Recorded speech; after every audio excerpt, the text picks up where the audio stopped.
Hi folks, I'd just like to ask you to please like and comment on these videos. I know it's frustrating to ask at first, but YouTube is in such a state that basically our video doesn't even get seen if you guys don't do that. It's really easy, takes about 5 seconds, literally just click like and comment whatever you want. Thank you so much.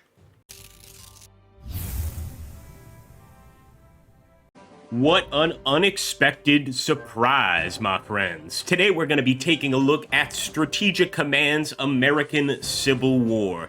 Now, as you know, most of the time a Strategic Command game is generally taking place in the 20th century, but they're going into Civil War times, and man, I love it. We've got Hot Seat, we've got play by email online, but I want to see that single player glory, and I want to see how Strategic Command does this. So, we've got, of course, the blue and the gray campaign. We've got Manassas to Appomattox. And these are both going to be, I believe, Confederate campaigns here. Really just starting at Fort Sumter and continuing through the war. Over here, we've got Scott's Great Snake. And, of course, this is going to be a Union campaign. And the Trent War. Not really very familiar with this, but evidently, this is a what-if scenario if Great Britain joined the Confederacy. I absolutely love that. We've got some, of course, late war scenarios, including, of course, Grant's scenario here, or excuse me, Sherman's scenario of making Georgia howl. Well, that's absolutely awesome, guys. I think we've got to take a look here from Scott's Great Snake and go ahead and see what the Union is doing at this particular time period. So there we go, and let's see if we can switch to Confederates. So that's interesting. It's really up to you whether you go Union or Confederates, but it does give you a suggestion there, and I'm going to take the suggestion. Let's jump right in. As always, with a Strategic Command game, you can go from the land counter-style units to maybe NATO counters. Would that be possible? I think it look a little bit strange in this time period. I guess it gets rid of that base plate for the unit. Let's see if we get rid of 3D units. Yep, you can have NATO counters. I'm going to stick with the good old land-based units, but tell me in the comments below, when you play a Strategic Command game, what do you... So already we're getting just an absolutely beautiful map here, guys. As you can see, very reminiscent of the most recent iterations of the Strategic Command games. We can go around, we can see our Navy over here. I believe we could even zoom in. I mean, that's just absolutely awesome. Look at that map view. That is fantastic, man. It almost looks like something besides a Strategic Command game when you're looking at it. And, of course, we are playing the Union here, so we want to do everything we can to break through the Rebel line. And I'm going to start over here near Carthage. It looks like winter is upon us. Look at that. Each of the divisions actually has their own name. Man, I am just like, I'm taken aback. Now, I do believe that the Confederates over here are on our side of the river. I'm going to try to move into that zone of control and open fire, although it looks like the casualties are going to favor the Confederacy. So let me see here. If we bring in a cavalry brigade, will that change anything? I don't reckon it will. Let's open fire here, though, against the cavalry, try to do some damage. And in the meantime, I'm going to look for other openings. Maybe we'll take Pope's army and start attacking the Confederates here at Dresden. That's looking more like it. But before we attack, I think I want to bring in additional troops. Make sure these guys are surrounded and that Dresden falls within seconds. There we go. The first little, let's call it urban combat, I suppose. And boom. More like suburban combat, and I believe Dresden is now going to be under federal control. Man, so far, I'm loving it. I'm going to follow up with some cavalry and try to wipe those Confederates off the map. But I think we've got a decent start here. Of course, getting all of those supplies from Cairo and essentially moving them out down the Mississippi. We can, I think, keep most of these guys in supply range for most of the fight. Now, we could also go ahead and destroy these island defenses on Fort Meade, or I believe it's called Fort Meade. I'm going to go ahead and do just that, although I don't want to go on that river tile. However, I will move south over here with Palmer's division, and we are going to just keep those Confederates under fire. I want to make sure they know who they're messing with. Look at that, guys. Moving in the Mound City River ironclads, we can get naval support. This game may have done naval support better than any other, but sure enough, it looks like there are Confederate ships on the Mississippi. Now we're gonna, of course, have to deal with them. Well, let's liberate New Madrid, and sure enough, the Confederates were waiting for us, leading to Hamilton getting ambushed there, but he actually handled it pretty well. I'm going to move down with him, open fire at New Madrid, and I'll also bring some additional ironclads down here to bring some support to our men. Just absolutely loving this so far, folks. Now, I'm not going to move right into Gainesville here, but what I will do is move this unit south. I intentionally didn't move into that tile, but I guess even moving to a tile near it causes the ambush. Nonetheless, we seem to have come out okay there. But I think it's time to roll into Tennessee with General Grant. We could also head west and take the capital, Memphis, and assist these guys. That kind of seems like a pretty good idea. I'm guessing the rules still apply here, just like any strategic command game. You've got to keep that general close to your troops. Really want to get over here with this guy and just hit the Confederates at Trenton. I promise from now on I will keep my armies close together. That just seemed like too good of a chance to pass up. All right, let's move down to Franklin. And of course, we got to be careful here because Nashville, Tennessee is of course our main point of supply.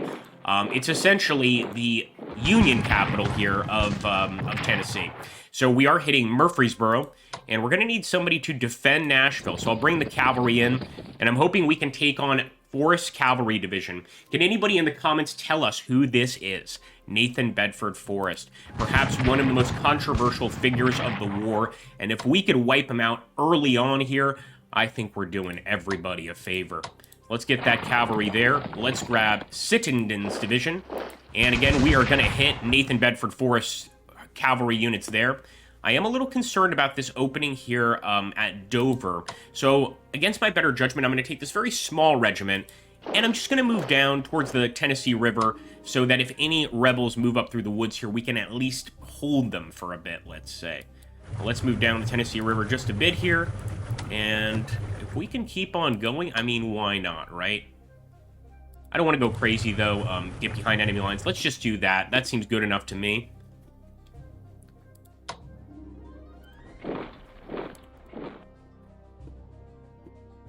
Now, of course, here we've got the famous Appalachians. This area is almost impassable, really hard to get through, and is going to be separating pretty much our western from our eastern theater.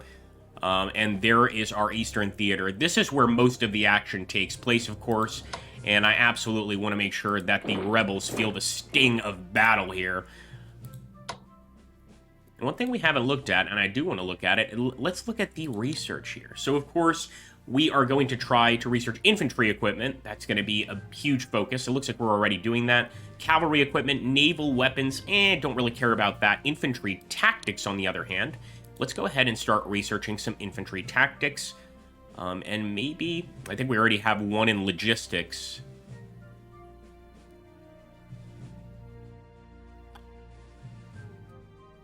Maybe leadership, because early in the war, the Union does suffer in leadership. So I'm going to go ahead. There we go. We got the research going.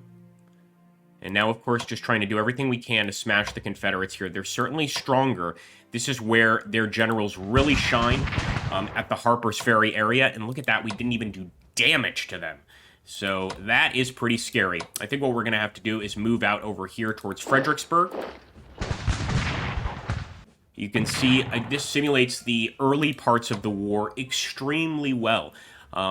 And I think we might be able to get a shot. No, we probably need to be closer there with the artillery, unfortunately. But in the early parts of the war, the Union isn't necessarily doing that well. And certainly not here in the north. As you can see, we are taking quite a few hits there. And maybe we don't want to move any more units out of Washington. Maybe we just want to keep our distance. Because as you can see, we've got a massive Confederate line right there. But I'm going to have to move troops down from Frederick and troops over from Harper's Ferry to respond. And sure enough, we'll have to get some of McClellan's army from Washington onto the front lines here. Otherwise, they will overrun us and we stand no chance at victory. Let me actually move McClellan back here. Not everybody's favorite general, that's for sure. And I'm going to move that cannon into Washington. Hopefully, we can eventually get a shot over there. Another thing we could do is we can bring in those ships. And despite it probably not making a huge amount of difference, get a little shot on the enemy. I like that. Move this guy back. We're going to move McClellan back this way. Oh, maybe not. I don't think he's going to be able to move anymore. Now, over here at Elizabeth City, I doubt we're actually going to be able to cause any issues for the Confederacy. But if we could get into Norfolk and just sort of harass them here in the south, well, maybe this would frustrate them enough to divert some troops here from the main front line. At least that's what I'm hoping. I think another thing we could do is bring some of our West Virginia troops over and hit the enemy in the Shenandoah Valley over here in Virginia. But I'm not sure just a couple brigades are going to make much of a difference. Let's back up here just a bit. Just a fantastic representation of the start of the war, folks.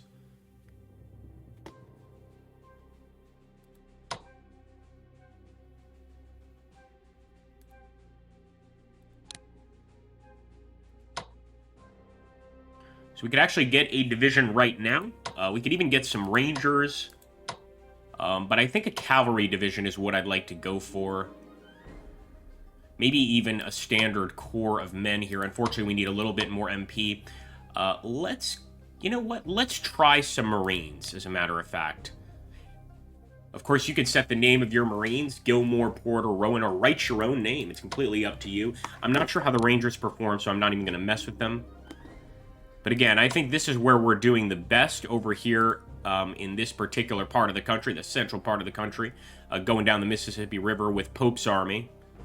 And hopefully we can turn that into a major victory, get to Memphis, and at that point, of course, essentially all of Tennessee would be under our control. But our real issues are going to be over here. That's definitely going to be the case, trying to find a way to stop the Confederacy from pushing towards Washington. Look at that. We get an easy bit of damage there towards the enemy. Let's do it. Nearly forgot the naval part of the actual game here. But we can absolutely cause havoc to the Confederate Navy over here near Fort Monroe. And who knows, maybe really cause quite a great degree of suffering for the Army. Let me just go north to Jersey. Yeah, that's going to be mostly forts. Again, beautiful representation of the war here. I feel like we almost have to attack here, despite taking losses. We need to try to weaken them a bit. Although it seems to me that if they attack us, we are going to get a defense bonus. I would think so anyway. And who knows? Perhaps with the upcoming reports, something's going to happen. Like, for instance, maybe we get some reinforcements that we're not expecting. So I want to just kind of wait and see what happens.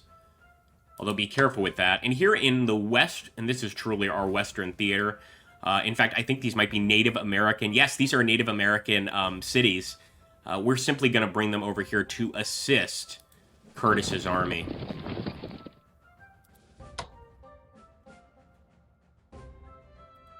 Heading out from Fort Belmont to the front lines.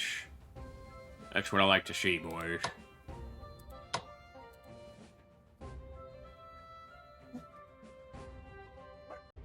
And I think what we need to do here, we've got to keep working our way up to New Orleans. So I am going to try.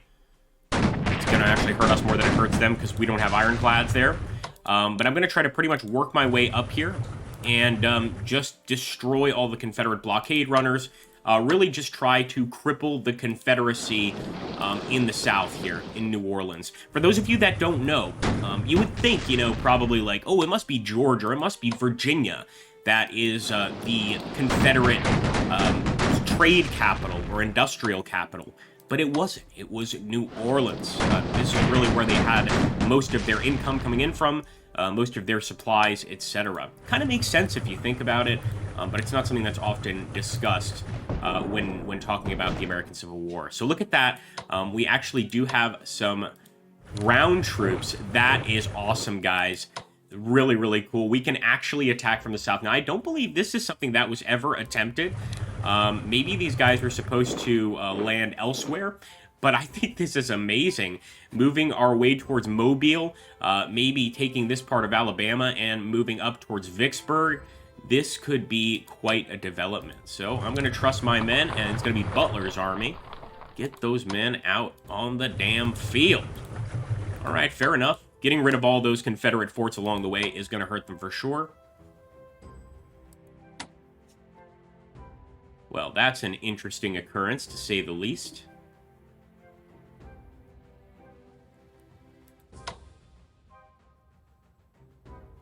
Now, with these gunboats, I'm simply going to watch for rebels, and as you can see, we can also get on their trade lines here and affect rebel trade going into Charleston, South Carolina.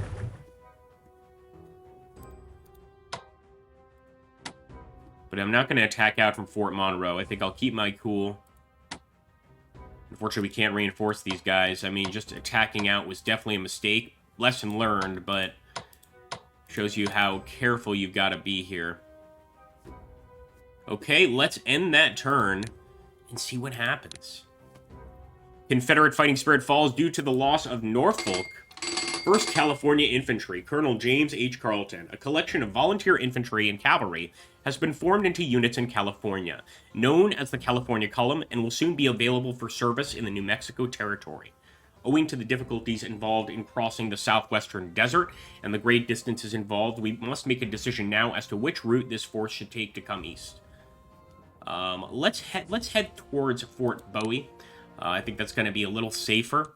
European support for the Confederacy drops following the occupation of Norfolk. So that makes sense, of course. There is a chance that Great Britain would join the war. And look at that, pro-Confederate bandits caused disruption in Kentucky. That, of course, the British would join the Confederacy in the war in an effort to keep the cotton trade going. But, of course, that never did occur, and wasn't likely to occur, really. It has been theorized by many historians, but I think it would have taken a hell of a lot for the British to actually join up with the Confederacy. Alright, they're going to be putting up a fight with those boats in the south, and one reason I absolutely wanted to see the enemy turn here is I want to make sure that the AI is decent. Look at that, we did not use our units in the Mojave Desert. We've got to go back there. But very neat. So the AI seems just as responsive as most Strategic Command AI is. From what I can tell, it's pretty decent. And in general, Strategic Command AI, I've always enjoyed it. I think it's pretty strong. Looks like they're doing kind of a fighting retreat over here by the Mississippi River. They are bringing in some cavalry to attack, but I don't think that's going to go too well. And thankfully for us in the Northeast, winter has begun, or at the very minimum, snow is falling, and I'm hoping that's going to keep the Confederates from attacking this turn. Let's see. Because we can't necessarily withstand an attack up there. We've been beaten pretty badly.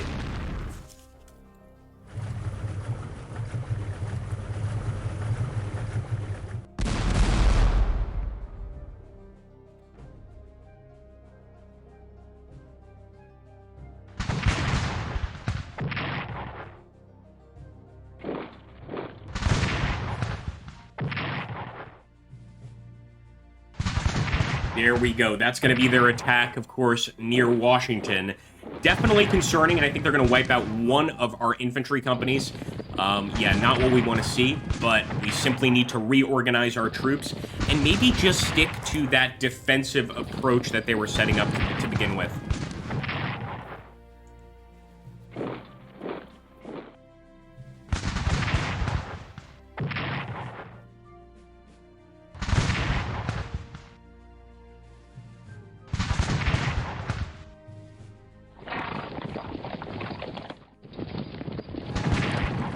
Ooh, they're even making a push here in Carthage, and those are native units there that we're dealing with. So we're going to have to maybe swing westwards and assist them, for sure. We're doing pretty good over here on Bankside. Not every single one of the Confederate attacks is coming to fruition. In some cases, they're getting themselves trapped just like we did. See, here I think we're going to be able to pretty much crush them near Curtis. Got to do something about New Mexico territory, though. We've got a lot of possibilities here.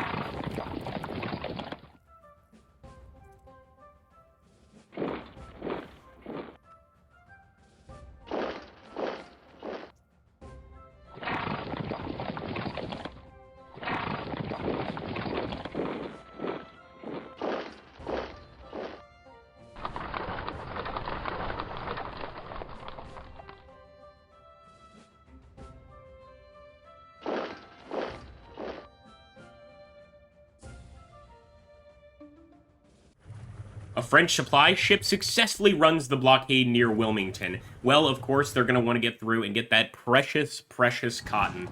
Pro-Union bandits cause disruption in Missouri, so it looks like occasionally that works in our favor. I should say the militias form in our favor. I love that. Hui Muslims revolt against the Qing dynasty in Shaanxi province. Some interesting international news there. I'm just happy that we haven't lost the capital. Really, that was my biggest fear out of anything else. So 2 divisions destroyed. It, of course, could be worse. And, of course, we get a nice explanation there at the end of the turn of everything that occurred. I'm going to be moving towards Murfreesboro. Of course, that's the site of a great battle. I'm not going to drop that blockade runner just yet. Let's see if we can't take Murfreesboro, Tennessee. Absolutely famous city. Boom. And I believe it's ours. And we could chase and finish off that rebel unit there. But this guy's also damaged, so it is a bit of a risk. We're going to go for it anyway, though. I might also hit the enemy here at Shelbyville. Looks like they're going to be waiting for us.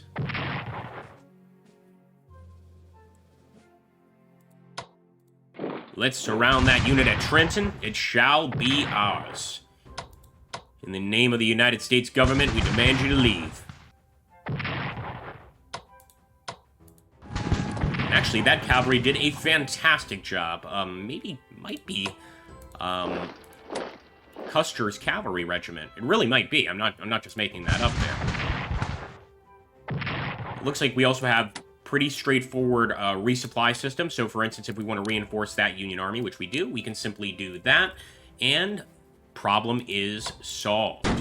Well, guys, my goal here really was just to give you guys a nice look at this new game. It's not currently out, but I want to thank Paulo for giving me an early copy. I really do appreciate that, and just thanks for letting me take a look at this game. I think it's absolutely awesome. If anybody wants to see a campaign, you absolutely have to put some comments down below. In fact, I'm so afraid of starting a campaign because it requires a lot of time that basically, let's put it this way. If we don't have 10 comments asking for a campaign, I probably won't do it. But if you want to see one, let me know and I'll see what I can do. Another interesting thing, guys, about this Civil War situation is there's a lot of rail systems, and also roads and bridges going across here. These are all delivering supply. I just realized that. So if we actually cut through the river here, we could potentially cut off entire enemy armies just by doing well on the rivers. Anyway, that's my bit. Thank you so much, guys. Take care, and I'll catch you on the next one.